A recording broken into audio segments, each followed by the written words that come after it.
I always tell people that the school is older than this country is. Country is founded either in 1776 or 1787, depending on whether you date it to the Declaration or to the Constitution. In either case, this school was founded in 1763.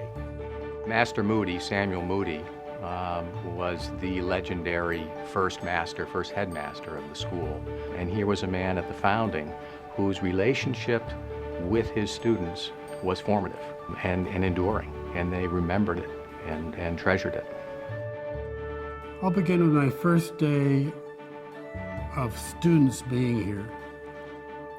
A kid came up to me, I guess he was a senior, and he put his arm around me and said, "It's going to be all right, Mr. Bragdon." I still don't know, can't remember, I don't even know who the kid was.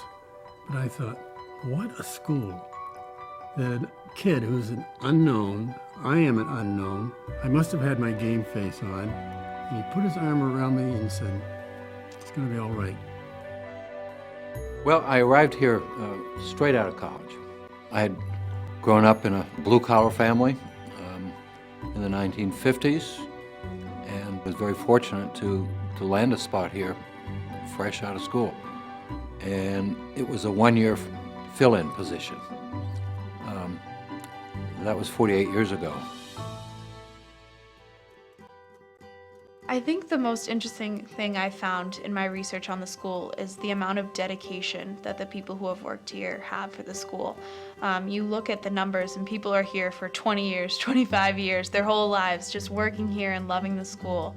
To come somewhere where you know that there's such a rich history of people who loved it too, it's just such a great experience. The gentlemen and their wives that Ted Eames brought here starting in the 30s, the group that's called the Old Guard, gave their souls to this community. For the way the school is today, I think many of us who knew them, if we had any kind of an impact, we learned a great deal from them. I think Mac Murphy, as a person, was the epitome of a gentleman, the kindness, kind of teacher and coach that you'd want to have. I came to the United States with my family in April 1941, basically as a refugee from the war. I was very impressed with the different atmosphere in this American school. There was the emphasis was on cooperation. The teachers were extremely nice. They wanted to know who we were, how we felt about things, try to help us.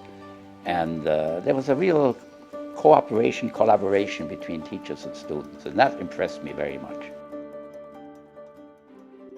One of the things that I think is really special about this community is the way that our teachers tie generations of students and parents together.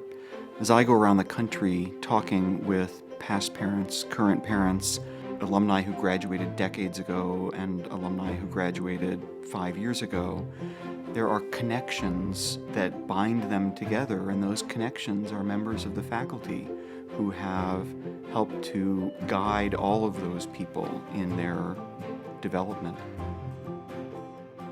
I'm Francesca DeMeo. I am currently a postdoc right here at MIT. It's a research position. I did my undergraduate work here at MIT and then went abroad to do my PhD. And now I'm back here doing research. I'm actually a planetary scientist and I study asteroids. The teachers know the students on such a personal level and they're really engaged in our success. One of the biggest strengths of the Governors is just the dedication of the teachers to help the students reach the potential that they want to reach. Mon nom c'est Daniel Morrison. Je suis graduate de Governor Dummer Academy en 1988.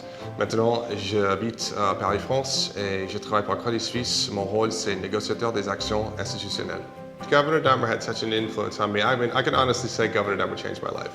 Me going there put me on the path to where I am now, and it would have been a far different path had I not gone there. I have a brother who just graduated from there, and I have two uncles that went there. I felt that the school was an excellent place to be formed for the future world. If we just think about how the school has evolved over the years, I think the one thing that hasn't changed is the relationship that the students have with the faculty. Absolutely. Because our both our grandfather and father remember their teachers. Well, I'd like to think it almost served as an example to the school's success. I guess that sort of history was already instilled in us. My name is Allison Tsao, and I am a current internal medicine resident at the Johns Hopkins Hospital in the Osler House Staff Medical Training Program. I would say that my love of science really started back in high school with the Math and Science department at the Governor's Academy.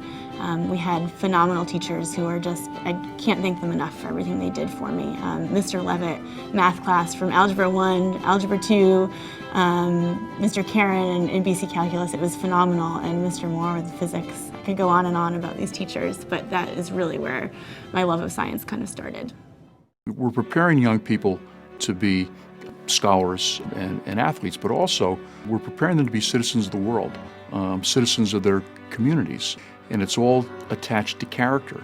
And I think that as a school we have an obligation to try to help teach those lessons. The students in the SMART team flew out to San Diego in April, and they presented at the American Society of Biochemistry and Molecular Biology meetings.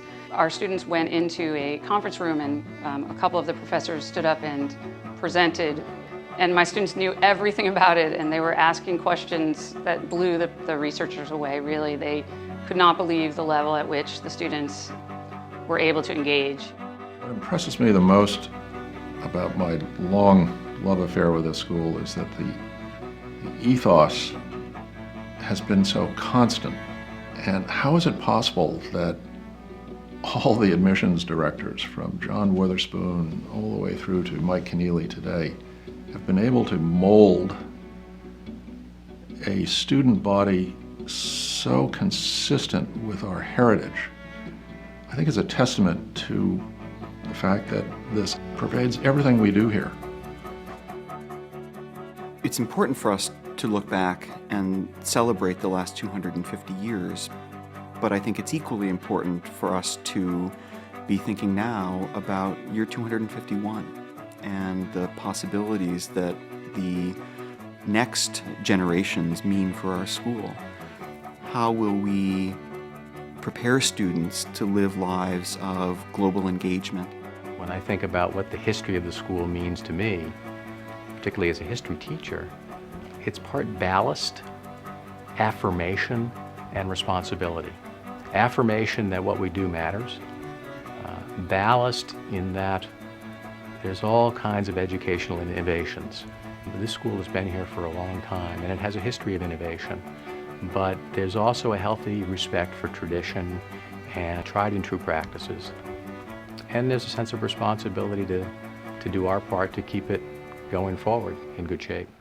The Governor's Academy is ready to assert its rightful place as not only the oldest, but as well among the finest boarding schools in the nation.